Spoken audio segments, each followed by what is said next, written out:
তিনি এক রাশিয়ান বান্ধবীর প্রসঙ্গ তুলছেন এবং খুবভাবে আক্রমণ করছেন। সেই বিষয়টা তো খুবই একটা পাল্টা একটা রাজনীতি, কুৎসার রাজনীতি চলছে।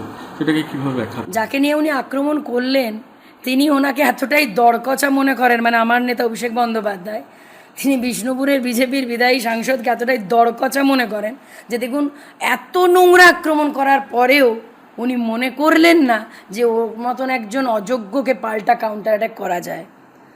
আর উনি এতটা খারাপ ভাষা যে বললেন, ওনার কাছে প্রমাণ আছে। তার মানে নারীরা ওনার কাছে পোষার জিনিস, মানে নারীরা মা দুর্গা নয়, নারীরা সম্মানের বস্তু নয়, নারীরা লক্ষ্মী নয়, নারীরা দুর্গা স্বরূপা নয়, নারীরা তার মানে বিষ্ণুপুরের বিজেপি প্রার্থীর কাছে পোষার জিনিস।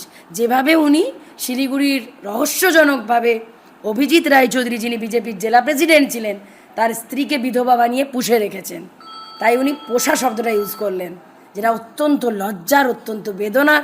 একজন নারী হিসাবে নারীদেরকে বলবো, আপনারা গর্জে উঠুন এবং বিষ্ণুপুরের বিজেপি প্রার্থীর মুখোশ ছিঁড়ে ফেলুন। উনি নারীদেরকে ভোগ্যপণ্য মনে করেন, নারীদেরকে পোষ্য মনে করেন, যেটা কখনোই মানতে পারবো না।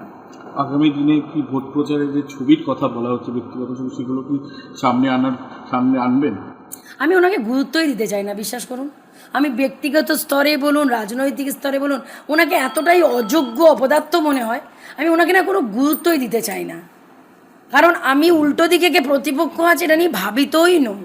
আমি একটা বিষয়ই ভাবিত, যে আমার নেত্রী যে উন্নয়ন করেছেন, নবজোয়ারের নেতা অভিষেক বন্দ্যোপাধ্যায় যেভাবে আমাদের বারবার সব কিছুভাবে চাঙ্গা করে তুলেছেন, যেভাবে উন্নয়নের জোয়ার প্রতিটা ঘরে ঘরে পৌঁছে গেছে বিষ্ণুপুর লোকসভার, সেই উন্নয়নের জোয়ারকে ছাপিয়ে কতটা লিড তৃণমূল কংগ্রেসের ঝুলিতে ফেলা যায় এবং কতটা মানে মার্জিনে জেতা যায়, আমি এটা নিয়ে ভাবিত। উল্টো দিকে যারা প্রার্থী তাদেরকে নিয়ে ভাবিত হওয়ার মতো সময়ই নেই, কারণ আমরা তো কাজ করি। আমরা বিজেপি বা সিপিএমের মতো বাতেল লাদি না, আমরা কাজে বিশ্বাসী, কথায় কম। বারবার যেটা সামনে আসছে যে আগামী দিনে ভোট যদি জেতেন কী কী কাজ আপনি করবেন বলে ঠিক করেছেন, বা কী কী কাজ এখন, আমি বারবার বলছি যে অনেকগুলো কাজ বাকি রয়েছে, কী কী কাজ আপনি করবেন বলে মনে হয়? দেখুন, বিষ্ণুপুর লোকসভায় বিগত 10 বছর ধরে যিনি সাংসদ ছিলেন বিদায়ী, তিনি তো কেন্দ্রীয় সরকারের সাংসদও ছিলেন 5টা বছর, অর্থাৎ ভেলকিবাজি আর করতে পারবেন না, ভাওতাবাজি যেটা করে বেড়াচ্ছেন। এবং তৃণমূলেরও 5 বছর ছিলেন। তিনি বিশ্বাস করুন কোনো উন্নয়ন একটা করেননি, বলার মতন কোনো একটা কাজ করেননি, কর্মীদের পাশে থাকেননি, করোনার সময় মানুষের পাশে থাকেননি। নিদেন পক্ষে কংগ্রেস বলুন, তৃণমূল বলুন এবং বিজেপি বলুন, প্রত্যেকটি দলের কর্মীরাই বলছে ওনাকে ফোনটুকুতে পর্যন্ত পাওয়া যায় না। তাহলে কাজ তো আমার কাছে পুরোটাই পড়ে রয়েছে, মানে লোকসভার দিক দিয়ে। বাকি মমতা বন্দ্যোপাধ্যায় পঞ্চায়েত সমিতি, জেলা পরিষদ, বিধানসভায় অজস্র কাজ করে দিয়েছেন, মানে আর কোনো কাজ সেই অর্থে বাকি নেই। কিন্তু লোকসভার তহবিল থেকে যে বিগত 10 বছরে যে কাজ হওয়ার কথা ছিল উন্নয়ন, এই অপদার্থের জন্য সেটা হয়নি। তাই আমার কাজ, অনেকগুলি কাজেরই ইচ্ছা রয়েছে, যেমন বিষ্ণুপুরকে, যেহেতু আমাদের এই লোকসভার নাম বিষ্ণুপুর এবং সেটি হেরিটেজ নগরী, মন্দির নগরী, গুপ্ত বৃন্দাবন, সবাই বলে প্রেমের নগরী, সেই বিষ্ণুপুরকে আমার ইচ্ছা ওয়ার্ল্ড হেরিটেজ সিটি ঘোষণা করানো। যখন ওয়ার্ল্ড থেকে ফান্ডিং আসবে আর বিষ্ণুপুর আরও সুন্দর হয়ে সেজে উঠবে। আমার বড়জোড়ায় যেহেতু বাড়ি, যেহেতু জংশন পয়েন্ট, যানজট হয়, আমার ইচ্ছে যে বড়জোড়াতে একটি ওভারপুল করানো, যাতে মানুষ যানজটের সমস্যা থেকে মুক্ত হয়। এরকম 7টা বিধানসভাতে অজস্র কাজ করানোর আছে, বিশ্বাস করুন। কারণ কোনো কাজই তো করেননি উনি, শুধু ফুর্তি, বিলাসিতা, নারী সঙ্গ আর 2 নম্বরই সম্পত্তি করে অগাধ বাড়ি গাড়ি জমি জমা করে বেরিয়েছেন, কাজের দিক দিয়ে জিরো। তাই কাজ আমার কাছে 7টা বিধানসভার জন্যই কাজ করতে হবে। বিষ্ণুপুরের যে বাঁধগুলি আছে, যে বাঁধগুলি ওখানকার মানুষের মানে হচ্ছে খুব মানে কি বলবো আবেগ, সেই বাঁধগুলি সংস্কার করানোর জন্য মানে সচেষ্ট হব। 7টি বাঁধ আছে, রাজার তৈরি বাঁধ।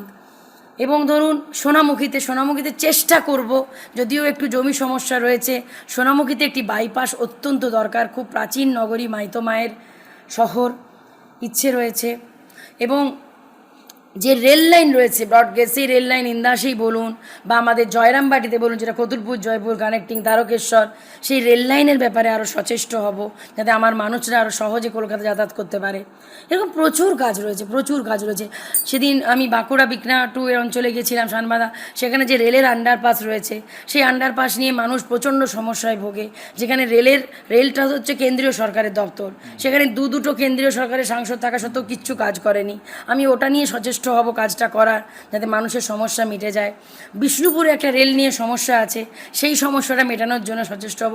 মানুষ সুযোগ দিলে ঘরের মেয়েটা প্রাণ ঢেলে উজাড়ভাবে কাজ করবে, এটুকু বলতে পারি। মানুষকে বলার সুযোগ দেব না যে আমরা বিগত 10 বছরে যে সাংসদের চরিত্র দেখেছিলাম, এই সাংসদ তার থেকে সম্পূর্ণ আলাদা। এটা আমি মানুষকে বলতে বাধ্য করাবো, এটুকু আমার ইচ্ছে রয়েছে। আপনি বারবার চরিত্রের কথা বলছেন, কিন্তু এই বিজেপি তো সন্দেশখালী নিয়ে আন্দোলন করেছে, এই সন্দেশখালীকে প্রসঙ্গ তুলে মহিলাদের কথা বলছে বাংলায়, সেই বিষয়টা কীভাবে দেখেন? মণিপুর নিয়ে তো আন্দোলন করলেন না? মণিপুরে যখন আমারই মতন তপশিলি পরিবারের মেয়েদের উপর, জনজাতির উপজাতির মেয়েদেরকে যখন মানে নগ্ন করে ঘোরানো হলো, অত্যাচার করা হলো, সব কিছু মানে বিবস্ত্র করে দিয়ে অত্যাচার করা হলো, তখন তো বিজেপির আন্দোলন দেখলাম না? তখন ওখানে প্রধানমন্ত্রী তো শাসক দল আছে কেন্দ্রের, এবং রাজ্যেও বিজেপির মুখ্যমন্ত্রীকে তখন তো দেখলাম না? যখন উন্নাওতে হাতরাসে এত বড় অত্যাচার হলো, তখন তো দেখলাম না বিজেপির অত্যাচার? যখন বেনারস হিন্দু ইউনিভার্সিটিতে তাদেরই ছাত্র নেতারা যখন কিছু মেয়ে শ্লীলতাহানি করলো, ওই তখন তো দেখলাম না? মানে তৃণমূলকে বদনাম করানোর জন্য ব্যাপারটা করানো হচ্ছে, বাকি জায়গায় বিজেপি চুপ। মানে এই ভেলকিবাজি না, আর মেয়েদেরকে নিয়ে এরকম ছিনিমিনি খেলার নোংরা রাজনীতিটা বিজেপিই করতে পারে। মানুষ বুঝে গেছে। আপনি নিশ্চিত লিখে রাখুন, সন্দেশখালীটি যে লোকসভার মধ্যে পড়ে, বসিরহাট লোকসভা, সেখানেও তৃণমূল কংগ্রেসেরই জয় জয়কার হবে, যেমন বিষ্ণুপুর লোকসভায় তৃণমূল কংগ্রেস জয় জয়কার হবে। এবং সবচেয়ে বড় কথা হচ্ছে, বিজেপিকে আরেকটা কথা বলবো, আপনারা তো তৃণমূলের সবার ঘরে, ঠিক আছে, আমাদের মতন যারা অতি সাধারণ নেতা নেত্রী, তাদের বাড়িতেও সিবিআই ইডি লেলিয়ে দিচ্ছেন, আইটি লেলিয়ে দিচ্ছেন। একটা কথা বলতে চাই, ফরেন্সিক তদন্ত একটা ব্যাপারে করবেন। এবং শিলিগুড়ির যিনি বিজেপির জেলা প্রেসিডেন্ট ছিলেন তৎকালীন, যার রহস্যজনকভাবে গাড়ি অ্যাক্সিডেন্টে বহরমপুরে মৃত্যু হয়েছিল, সেই অভিজিৎ রায়চৌধুরীর মৃত্যু রহস্যটা তদন্ত করতে বলবো। তাহলে দেখবেন দুধ কা দুধ পানি কা পানি হয়ে যাবে। কারণ ওনার স্ত্রীকে নিয়েই তো বিষ্ণুপুরের বিজেপি প্রার্থী থাকেন। কারণ এই কথাটা বলতে বাধ্য হলাম, কারণ তিনি আমার নেতার সম্বন্ধে যে অশ্রাব্য কথাটা বলেছেন, আমি তার দলের সৈনিক হয়ে এটা মানতে পারবো না। তাই বিজেপিকে বলবো, আপনার ফরেন্সিক টিপকে কাজে লাগিয়ে অভিজিৎ রায়চৌধুরীর মৃত্যু রহস্যটা তদন্ত করুন। এই বিষয়টাকে কি আগামী দিনে প্রচারে নিয়ে আসবেন? উনি কোনো কাজ করেননি, ডেভেলপমেন্টের দিক দিয়ে জিরো। এটাই বিষ্ণুপুরের বিজেপি প্রার্থীর সবচেয়ে বড় ব্যর্থতা। আর রাজনীতির লড়াই এটা আমার, ওনাকে ব্যক্তিগত ফুটেজ দিতে চাই না। উনি কালকে খুব নোংরা কথা বলেছেন আমার নেতার বিরুদ্ধে, আমি তাই জন্য প্রতিবাদী হয়ে ওনার চরিত্রের মুখোশটা খুলে দেওয়ার জন্য সত্য কথাটা বললাম, যাতে তদন্তটা হয়। যে উনি বিজেপির জেলা প্রেসিডেন্ট পুনরায় ঘোষণা হওয়ার পরের দিনই কী করে রহস্যজনকভাবে গাড়ি অ্যাক্সিডেন্ট হয়ে যায়, তার মানে ওনার স্ত্রীর সাথে বিষ্ণুপুরের বিজেপি প্রার্থীর অবৈধ নোংরা সম্পর্কটা মেনে নিতে পারছিলেন না, তাই কি? 2019 সালে আপনি এই মাটিতে লড়াই করছেন, পুরনো কাউকে এখন পাচ্ছেন কাছে? তারা তো একটা সময় আপনাকে অন্যভাবে দেখেছেন, এখন আবার অন্যভাবে দেখছে, তারা কি বলছে? প্রচুর মানুষকে, পরোক্ষে প্রত্যক্ষে, আমার তৎকালীন অনেক সাথীকেই আমি পেয়েছি বা পাচ্ছি। কারণ তারা তাদের দিদিকে চেনে, তারা জানে যে সুজাতাদি তাদের পাশে ছিল, আছে, থাকবে। কারণ তাদের সেই লড়াই, দেখুন বিজেপির ধান্দাবাজদের কথা বলছি না, যারা ন্যায়নিষ্ঠ মানুষ, ঠিক আছে, যেমন সেই সময়েও আমাকে তৃণমূলের অনেক মানুষ আমাকে হেল্প করেছে, তারা তাদের ঘরের মেয়েটার পাশে থেকেছে, কেউ প্রত্যক্ষ কেউ পরোক্ষে। তেমনি এখনও সেই আমার আগের দলের অনেক মানুষই প্রত্যক্ষ পরোক্ষভাবে আমাকে সমর্থন করছেন, যারা মন থেকে বিষ্ণুপুরের বিজেপি প্রার্থীকে মেনেই নিতে পারছেন না। তারা চান যে মমতাদির ডেভেলপমেন্টের জয় জয়কার হোক, মমতাদির উন্নয়নের জোয়ারের জোড়া ফুল ফুটুক এবার বিষ্ণুপুর লোকসভাতে।